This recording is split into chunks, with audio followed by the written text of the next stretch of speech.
வணக்கம். யூஜி தமிழ் லெசன்ல நம்ம இன்னைக்கு பார்க்க போறது செமஸ்டர் 1ல இருக்கின்ற புறப்பொருள் வெண்பா மாலையை தான் பத்தி பார்க்க போறோம்.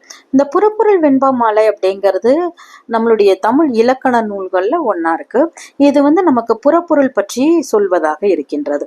முதல்ல நமக்கு புறப்பொருள்னா என்ன அப்படிங்கிறது தெரியணும். அகப்பொருள் அப்படின்னு சொல்லும் போது அகத்தை பற்றி கூறுவது இல்லையா, தலைவன் தலைவியினுடைய வாழ்க்கை வரலாறை பற்றி கூறுவது. புறப்பொருள் அப்படின்னு சொல்லும் போது அந்த தலைவன் வெளியே வரான், அவன் எப்படி போர் செய்யறான், எப்படி வெற்றி கொள்றான், அந்த தோல்வி அவன் எப்படி எடுத்துக்கிறான், அவன் எப்படி ஆட்சி செய்யறான், இதை பற்றியெல்லாம் விளக்கிறது தான் புறப்பொருள் அப்படின்னு சொல்லப்படுது. இந்த புறப்பொருள் அப்படின்னு சொல்லும் போது அதுல ரொம்ப சிறந்திருக்கின்ற நூல் எது அப்படின்னா புறப்பொருள் வெண்பா மாலை அப்படிங்கிறது. அப்ப அந்த நூலினுடைய ஆசிரியர் யாரு அப்படின்னா ஐயனார் இதனார் அப்படிங்கிறவர். இந்த புறப்பொருள் வெண்பா மாலை அப்படிங்கிறது இந்த இலக்கணத்தை விளக்கிறதோட போர், அவர்களுடைய ஆட்சி, வெற்றி, தோல்வி இதெல்லாம் பத்தியும் நமக்கு விளக்கிறதா இருக்கின்றது. அடுத்தது ஐயனார் இதனாரை பத்தி சொல்லும் போது இவர் பன்னிரு படலத்தை நன்கு உணர்ந்தவராயிருந்தாரு. புறத்துணை ஒழுக்கத்துல ரொம்ப ஈடுபாடு உடையவராயிருந்தாரு. இவருக்கு சகுனத்துல ரொம்ப நம்பிக்கை உடையவராயிருந்தாரு. இவருக்கு தெய்வ பற்று அப்படிங்கிறதும் இருந்தது. அதோட மரப்பண்பு, அதாவது வீரத்திலையும் ரொம்ப சிறந்தவராய் இருந்தாரு. அதனால சிறந்த உவமைகளை அவர் கையாள்வதிலும் மிக சிறந்தவராய் இருந்தாரு.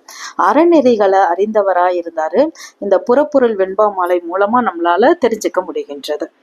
அடுத்தது நம்ம இந்த புறப்பொருள் வெண்பா மாலையில் இருக்கின்ற 12 திணைகள் என்னென்ன அப்படிங்கிறது தான் பார்க்க போறோம். ஒன்றொன்னா சொல்றேன். வெட்சி திணை, கரந்தை திணை, வஞ்சி திணை, காஞ்சி திணை, நொச்சி திணை, உழினை திணை, தும்பை திணை, வாகை திணை, பாடான் திணை, பொதுவியல், கைக்கிளை, பெருந்திணை அப்படிங்கிறது தான் இந்த 12 திணைகள் ஆகும். இந்த திணைகள்லாம் விளக்குறதுக்கு ஒரு பாடலும் இருக்கு. இந்த பாடல் மூலமாவே இந்த திணையெல்லாம் நம்ம தெரிஞ்சுக்கலாம். வெற்றி நிறை கவர்தல், மீட்டல் கரந்தையாம் அப்படின்னா என்னன்னா, வெற்றி திணை அப்படிங்கிறது பகைவர் நாட்டுல போயிட்டு நிறை அப்படின்னா பசு கூட்டங்களெல்லாம் கவர்ந்துகிட்டு வருது. இப்படி பகைவர்கள் பசு கூட்டங்களை கவர்ந்துகிட்டு போனா சும்மா இருப்பாங்களா? அந்த நாட்டு வீரர்கள்லாம் என்ன பண்ணுவாங்கன்னா கரந்தை பூவை சூடிக்கிட்டு இவங்க எந்த பசு கூட்டங்களை கவர்ந்துகிட்டு போனாங்களோ அதை மறுபடியும் மீட்டுக்கிட்டு வருவாங்க. அந்த வீரர்களை கரந்தை வீரர்கள் அப்படின்னு சொல்லப்படுது. அடுத்தது வட்கார் மேல் செல்வது வஞ்சியாம், உட்காது எதிர் ஊன்றல் காஞ்சியாம். இதுல என்னன்னா பகைவர் மீது இப்போ முதல்ல பசு கூட்டங்களை எடுத்துட்டு வந்துட்டாங்களா, அடுத்தது பகைவர் மேல என்ன செய்வாங்க அப்படின்னா போர் தொடுத்து செல்வது அப்படிங்கிறது வஞ்சி திணை ஆகும். அப்படி யார் நம்மளை எதிர்த்துட்டு வராங்களோ அவங்களை எதிர்த்து நின்று சண்டை போடுறாங்க பார்த்தீங்களா, அது காஞ்சி திணை அப்படின்னு சொல்லப்படுறது. எயில் காத்தல் நொச்சி அது வளைத்தல் ஆகும் உழினை ஆகும். உழினை திணை அப்படிங்கிறது என்ன, ஒரு கோட்டை இருக்கு அப்படின்னா அதை போய் வளைத்து நிற்கிறது அப்படிங்கிறது உழினை திணை. அவங்க வளைத்து நின்னா சும்மா இருப்பாங்களா? அந்த கோட்டையை பாதுகாக்கணும் இல்லையா, அந்த மாதிரி பாதுகாக்கிறது அப்படிங்கிறது நொச்சி திணையாக இருக்கிறது. அதிர பொறுவது தும்பையாம். 2 பேரும் பயங்கரமா சண்டை போடுறாங்க இல்லையா, அது தும்பை திணையா இருக்கு. போர்க்களத்து மிக்கோர் செருவென்றது வாகையாம். போர்க்களத்துல யாரு நல்லா சண்டை போட்டு வெற்றி அடைகிறாங்களோ அது வாகை திணையாகும்.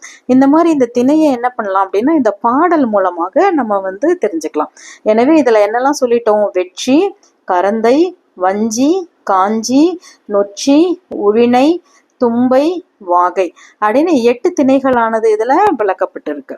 அடுத்த திணை பார்த்தீங்கன்னா நமக்கு பாடான் திணை அப்படிங்கிறது. இது யார் அந்த மன்னன் வெற்றி பெறுகின்றானோ அந்த மன்னனுடைய வீரத்தினுடையும் சிறப்புகளையும் கொடைகளையும் பற்றி புகழ்ந்து பாடுவது பாடான் திணை ஆகும். அடுத்ததா இருக்கிறது என்னன்னா பொதுவியல் திணை. அப்படின்னா இதுவரை சொல்லப்பட்ட திணைகளில் சொல்லப்படாத கருத்துக்களை எல்லாம் சொல்றதுதான் பொதுவியல் திணை. பொதுவா எல்லா கருத்துக்களையும் சொல்றது.